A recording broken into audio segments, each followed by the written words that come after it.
If you're watching this, then that means you're a weeb. Week 10. I feel sad that these shows are about to end in a few weeks, but such is the cycle of an anime. In any case, let's go through with this week's performance because that's why you're here and that's why I'm here.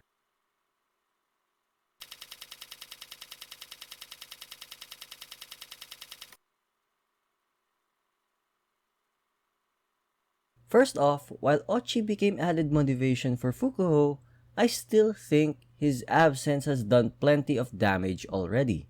Enough for Seiin to win it all in the end. As for the match so far, while not the best of animations from David Pro, it still works well enough to instill hype in me. If I have one irritation for this episode, it's the most obvious thing.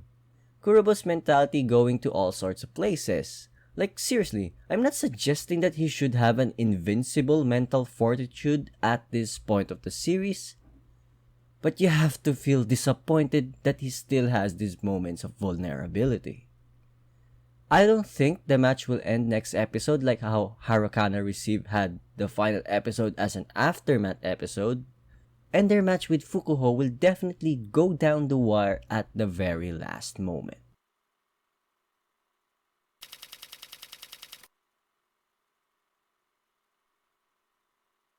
This show is like a soap opera cranked up to 11.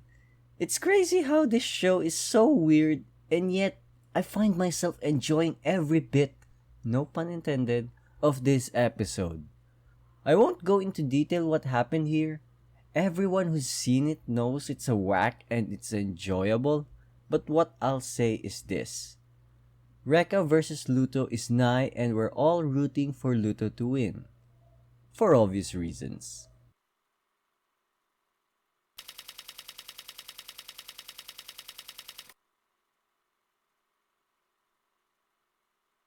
This is a red herring. This is definitely a red herring. Why give us this scene when the Fuka hype train has no brakes and gives no quarter to any other possible ship with Tomozaki? I mean seriously, it's just stupid at this point to see this. I don't know why they're still doing this. As for this episode's main couple, if Shuji and Yuzu don't get together by next episode, I'm calling bollocks and the arc's just being dragged on longer than it should. If my prediction is right for the final 2 episodes, what will happen is that next episode, Shuji and Yuzu will get together and in the finale, we get to see one more date between Tomozaki and Fuka under the fireworks.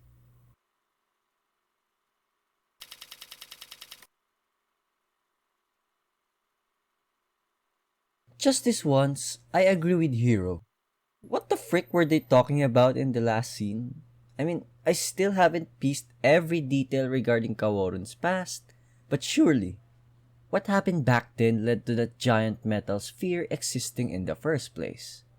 As it stands, it appears that Alice In won't be getting involved anytime soon with the Kaworu arc and they've moved on from her. With 2 stories happening at once, I have to wonder if these arcs will ever cross each other by the end of the series, because knowing the current state of Kaworu's story, it doesn't seem like she'll need Alice In for this.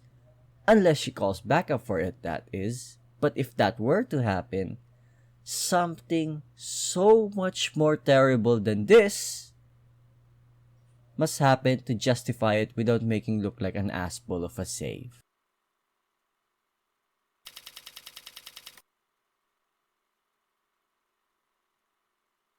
Well, fuck this shit, man. Like, this is the worst Horimiya episode ever. Like, fuck this bullshit. It reeks of shit. I mean, Sengoku's right. No one's in the wrong here, but bullshit. Existence is pain. Like, I feel really bad for my girl Sakura, and while I am not against Yuki and Ishikawa as a couple down the line, how it unfolded is so realistically shitty. Like, Yuki, if you want to win against Sakura, at least do it decently, not this kind of bullshit deception and lying, because it hurts everyone in the end. Like, fuck. I mean, all I'm feeling right now is that Sakura deserves so much better than this. Like, this episode is just bullshit. Like, I just want to forget this episode. I feel bad for her. I'm quite sure the homies did not like this episode as well. Fuck the shit.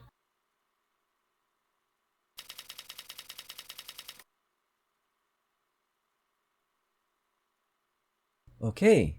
First off, I checked Mal and it turns out that this is just a single core series. Like, yo, what the frick, man? I thought this would be a two core, but because of this revelation, expectations have been adjusted. If we are to assume that this series won't get a second season and that they'll wrap it up in the final two episodes, I suddenly feel this show's being rushed for no good benefit to the story. As great as this episode was with De Floretto simping for Adelheid and Alfred deflecting bullets like a Chad, I can't help but feel a tad bit disappointed with the possibility of this much potential going down the drain in two episodes.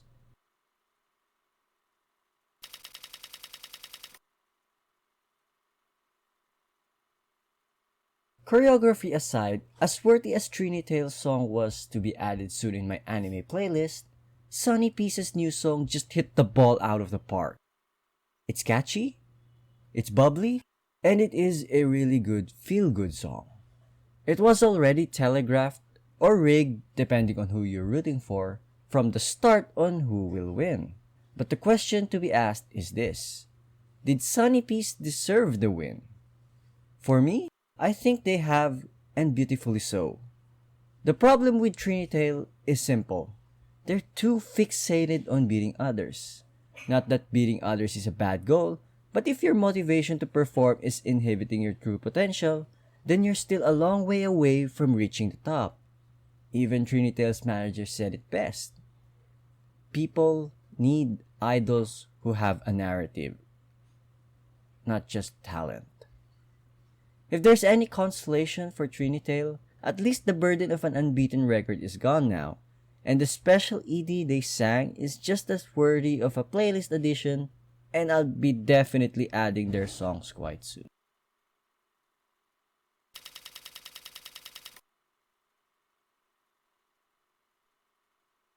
I mean, they're obviously not dead, but it would be a very funny twist if they are and the actual credits start rolling in.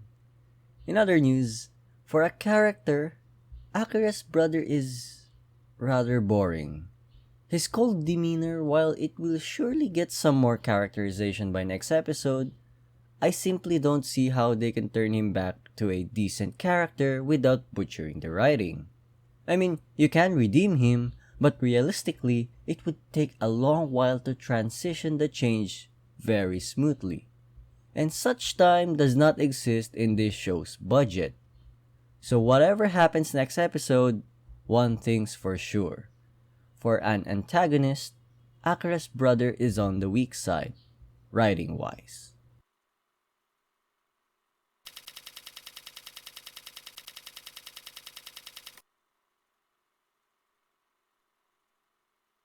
Last week, I said Rudyard's the first decent male character in this series, and not long into this episode, his itch for killing has reared its ugly head, and I can't help but feel disappointed.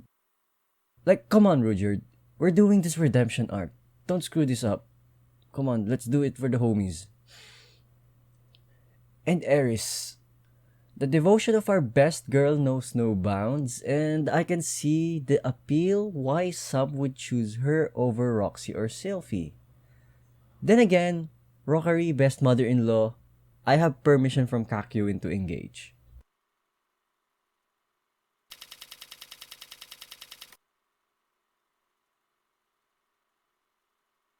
Well, that's definitely one way to get to a barbecue restaurant. Not that I would recommend the method though. So yeah, two things come to mind for me in this episode. It seems that the US of A soldiers might be back again in the final two episodes because they were graced with Toriko's concern for their safety.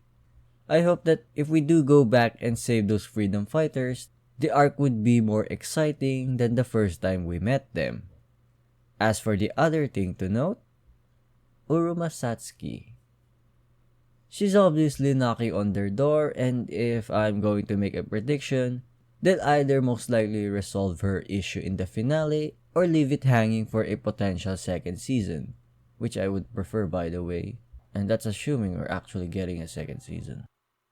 Either way, I don't mind so long as the writing is well done and nothing gets butchered in the end, because nobody likes butchered writing, and I think that's a universal fact.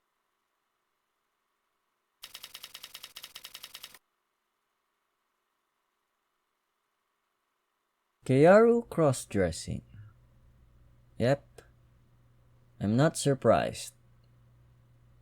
It did remind me a bit of the time when Keima cross-dressed as well. I mean, look at her. I mean, they look so similar for some reason. In any case, I'm actually disappointed with this episode. Simply because I have to wait another week just to see this lesbian get the rod, and oh my. This show is really testing my patience. Holy shit.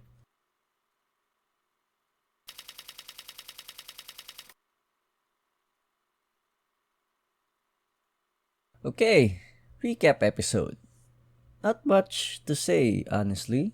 And from what I've seen, this is definitely skippable and you won't be losing anything from not seeing this episode. Then again, we're making the assumption that you haven't seen this episode and decided to check this video anyway.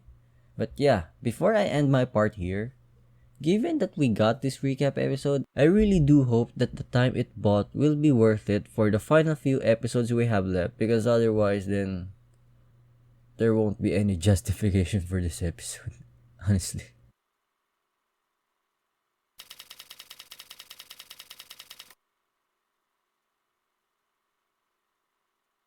It's funny how to Kumako, it's another raid and pillage session from the humans, but to one of its survivors, it was a total nightmare to even remember.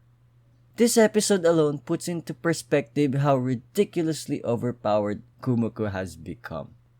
To think that humanity's strongest sorcerer, Ronan, looked like a total pleb compared to Kumako, it really drove Ronan's point home that at this point, humanity's screwed and best they can do is to hope for a miracle. But seriously, Yuki Aoi doing multiple roles at once? Fucking legit, man.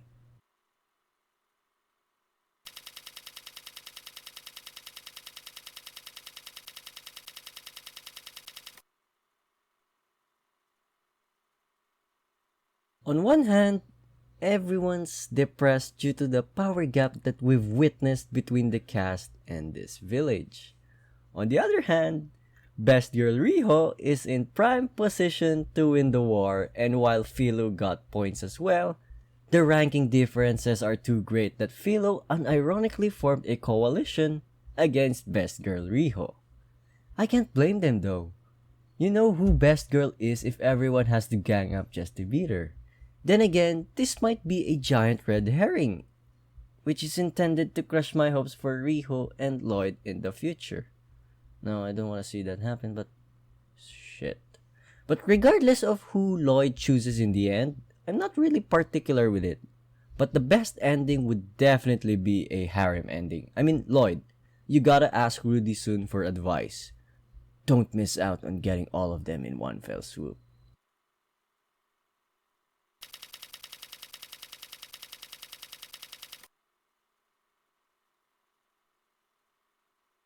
If you did not catch Nora's endgame since the start of this episode, then shame on you. It was clear as day that he's playing White Knight in pretend for the long con to get all the girls to himself. And that final scene. Oh boy.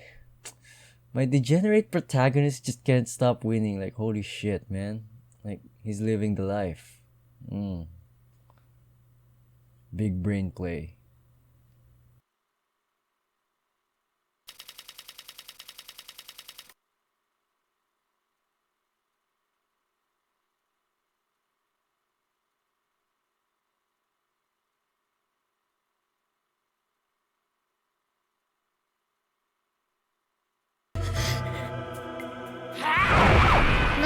そうだよな。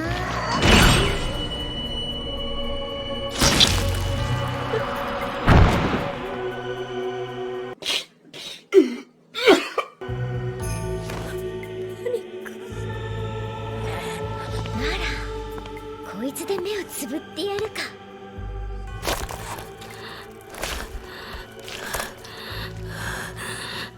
ワニは鶏肉に味が近いという。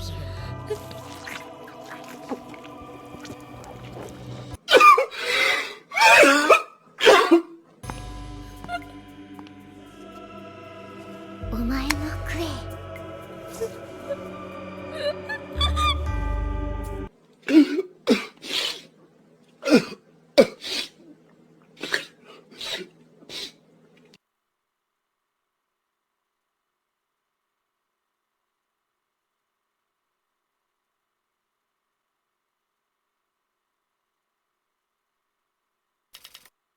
So there you guys have it for week 10.